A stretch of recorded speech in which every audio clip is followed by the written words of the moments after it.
Hello guys and welcome to a brand new transfer news update video where we will talk about Alexander Isak and Hugo Ekitike. But first I want to dedicate this video to the memory of Diogo Jota, and I'm doing all my videos this season in honor of Diogo Jota and his memory, and also his brother Andre Silva. And I shared my sentiments about, going forward, Liverpool and me myself will try to do everything to spread positivity and to uplift the Liverpool community, the Liverpool family, and also to dedicate all of these upcoming games and all of the potential titles that Liverpool could win, to dedicate it to Diogo Jota and to do it for Diogo Jota. And it looks like the Liverpool players share this sentiment because they discussed between themselves and with Preston North End, Liverpool's next opponent in pre-season. The first pre-season game is set to go ahead because the players voted for it, and the Liverpool management and Preston got together and discussions between the clubs took place. And of course it will be a very emotional game, but Liverpool players want to pay tributes to Diogo Jota on the pitch. And also it will be a unique opportunity for some Liverpool fans who normally wouldn't get to see Liverpool to watch them in Preston play a pre-season game. And I think the Liverpool players also want to dedicate this game and any potential goal that we score to the memory of Diogo Jota. And the best way to honor him is to carry on the legacy of Liverpool Football Club and to also honor the memory of Diogo Jota. And we saw a lot of players, lay flowers down in remembrance of Diogo Jota. Most of Liverpool's senior players and the club's management. And Arne Slot wrote a very poignant, very emotional message saying, "Diogo, we had the same dream, winning the Premier League title, and we fulfilled it together. Andre and yourself will forever be in our hearts." And Andy Robertson also was among the players who attended Jota's funeral. He wrote a card saying, "Our hearts are broken, but feeling very grateful for the memories you gave us all.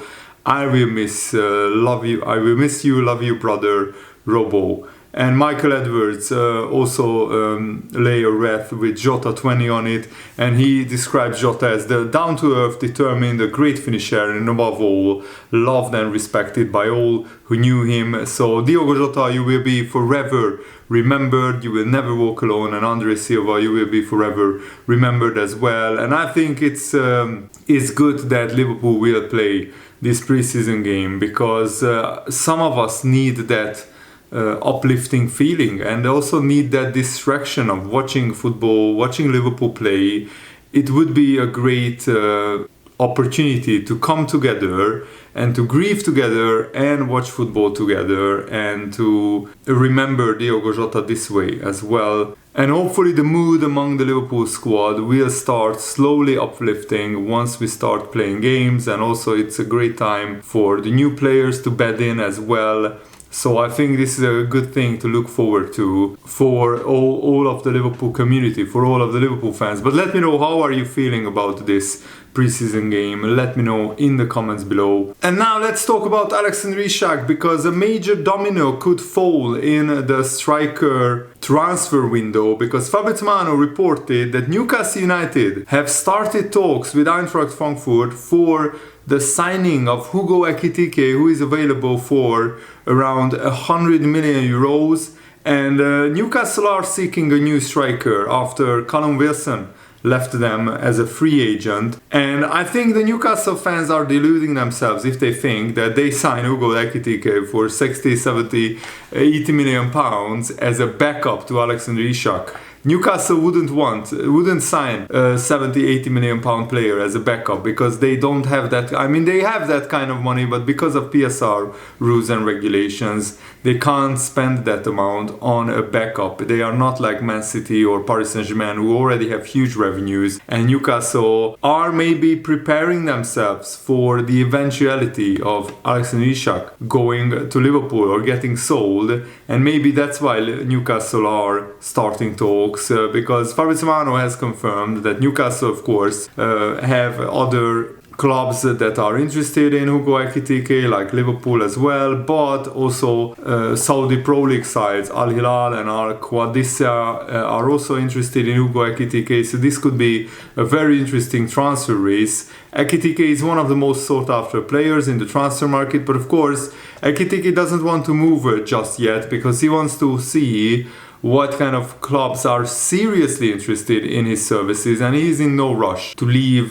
He only wants to sign for the right club, and I think he's holding out for Liverpool because that would be his dream transfer destination. And it looks like Newcastle, having wrapped up a deal for Anthony Elanga, who also cost a lot of money. Newcastle are looking for more attacking reinforcements, but this feels like Newcastle spending 100, 120, 150 million pounds on new attackers. It feels like they are preparing for a big sale of a player. And they don't want to sell Alexander Isak for 120 million and then assign these players, because then every player's price goes up by another 20 million. So it's actually smart for Newcastle to sign Elanga and Ekitike, and after that sell a big player like Alexander Isak to balance the books, because if they did it the other way around, then Elanga's price and Ekitike's price would go up considerably. But I could be wrong, let me know. Maybe they are planning to sell other players like Anthony Gordon and others and balance the books that way.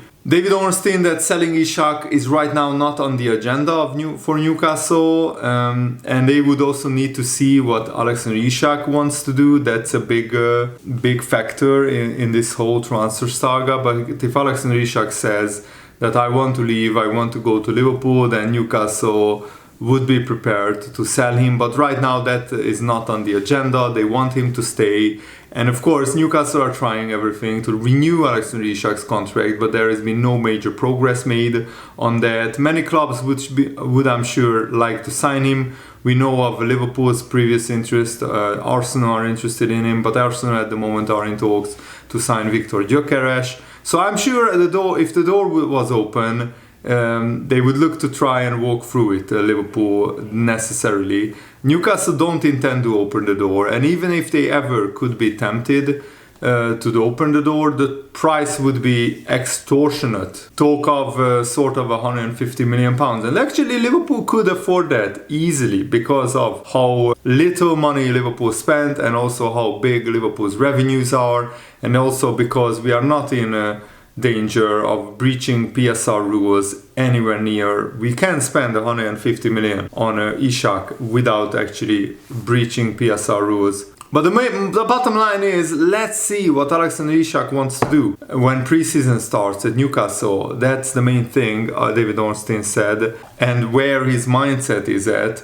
But for now, he's definitely there to stay. And Newcastle are keen on Eintracht Frankfurt striker Hugo Ekitike, and that's where I think this doesn't hold up. Do you think Newcastle would sign Elanga for like 50 million and Ekitike for 75 million and keep Alexander Isak? I mean, how can they make that work financially? They don't have anywhere near the revenues of Liverpool. They can't pay anywhere near the wages of what Liverpool can pay to Alexander Isak. Liverpool can easily double Alexander Isak's current wage, which is around 130, 140,000 pounds per week. Liverpool can easily double that. And Newcastle are very close to completing this 55 million pound deal for Anthony Elanga. And they are also in the process of agreeing on personal terms with Burnley goalkeeper James Trafford. So it seems very unlikely that Newcastle would spend a huge amount, 75, 80 million pounds, on a backup or a centre forward to compete with Alexander Isak. Because Newcastle don't play with two strikers. I mean, is there any club in the Premier League who play a 4-4-2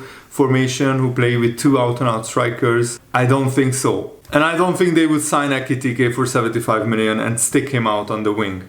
So that's very interesting. That's why I think there is something to this, that Alexander Isak could move from Newcastle, because their interest in Ekitike, I can't explain it otherwise. So this story will continue rumbling on, and I will keep you guys updated on this channel. And even when Newcastle were interested in João Pedro, that made a lot more sense to me, because João Pedro is a totally different profile, totally different type of striker. Hugo Ekitike is exactly like Alexander Isak, just a younger, more raw, less refined version of Alexander Isak.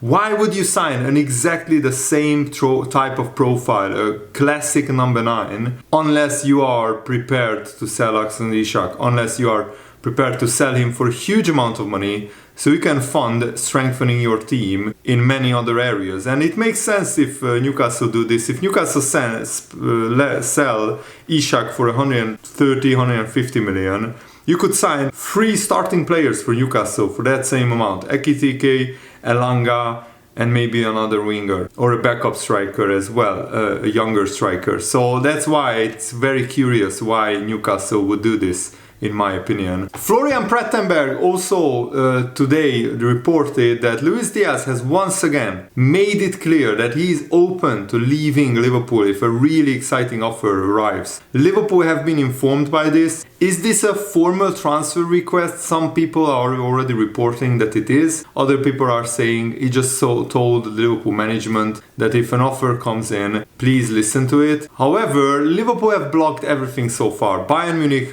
bid, Barcelona bid, Liverpool blocked both offers and said Luis Diaz is not for sale. Max Eberl has held new talks with Luis Diaz's management in recent days. He is the sporting director of Bayern Munich, and as reported, Bayern Munich are keen on Luis Diaz. There is still no agreements or offers because it is complicated. Bayern Munich are trying, but Liverpool value Luis Diaz at like 70, 80 million pounds, and Bayern value him at 55, 60 million, so there is pretty big gap. But I think if Bayern bid something close to 65 million, including add-ons, then maybe Liverpool would be tempted to accept it. Luis Diaz at the moment, at this stage of his career, doesn't really want to go to Saudi Arabia. He's more comfortable staying in Europe, just like Darwin Núñez. And also a new update on this Darwin Núñez to Napoli transfer saga, and that is linked to the Osimhen potential sale to Galatasaray. Napoli officially turned down Galatasaray's 75 million euro third offer for Victor Osimhen, and that is the official release clause figure.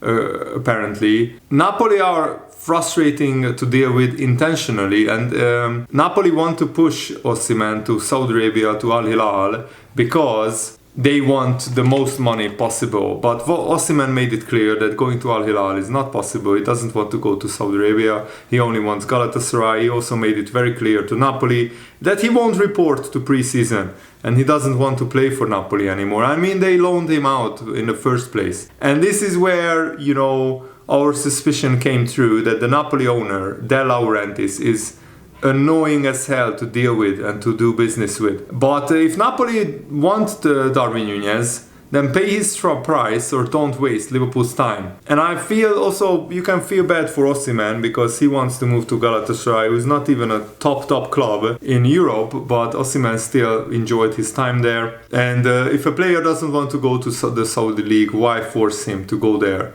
What message does it send to Napoli's transfer targets? Like, for example, Darwin Núñez. What if Napoli want to sell Darwin Núñez in a couple of years and he wants to stay in Europe, but Napoli is only interested in selling him to Saudi Arabia? So that's tough. And also there are reports that Napoli has reached an agreement with the owners of Udinese for the striker Luca, but so far, of course, they haven't signed him officially, because they will decide if they want to close that deal for Luca or if they want to go for Darwin Núñez. Darwin Núñez, of course, is the finished article. Luca is a project player. Atalanta is now also interested in Luca because Retegui is going to the Saudi League for a huge amount of money, like 65-70 million euros. And that's why, you know, the Serie A clubs are not in great financial shape. So that's why they are pushing their players towards Saudi Arabia, because they have almost unlimited amounts of money. It's absolutely crazy how much money the Saudi League has. And also I wanted to talk about Paris Saint-Germain, because it was amazing to see how easily they destroyed and dismantled Real Madrid. And each day it looks like it's a worse and worse decision that Renaud Sanod decided to leave Liverpool and go to Real Madrid, who are now at least one level below Liverpool, maybe even two. And also I want to commend Gonçalo Ramos, the Portuguese striker who came on as a substitute, scored the 4th goal, and then he dedicated his goal to Diogo Jota by doing the controller celebration and also pointing towards the sky. That was a really nice tribute by Gonçalo Ramos, who of course was a teammate of Diogo Jota for the Portuguese national team. And Pedro Neto, another Portuguese teammate of Diogo Jota, he said this: "It has been really difficult in the past few days, and I just want to leave a message that this final that Pedro Neto achieved with Chelsea, Chelsea, he said this final is for Diogo and his brother Andre. It's a really tough time for me. It's difficult to speak about it. And let's hope I can do it for him. I can win it for Jota. But I want to dedicate this final to him and his family and show my support in these difficult times for them. Thank you, Pedro Neto. That's really touching. And whichever teams wins the final, Chelsea or Paris Saint-Germain, there will be a Portuguese teammate of Diogo Jota in either team. Any of them will dedicate that cup win to Diogo Jota's memory, and I want to do the same. I want to dedicate this video and all my future videos this season to Diogo Jota's memory. You will forever be remembered, Diogo and Andre Silva. You will never walk alone, and take care, guys. I will be back with more videos on the weekend and tomorrow as well. Thanks for watching. Have a nice day. Goodbye.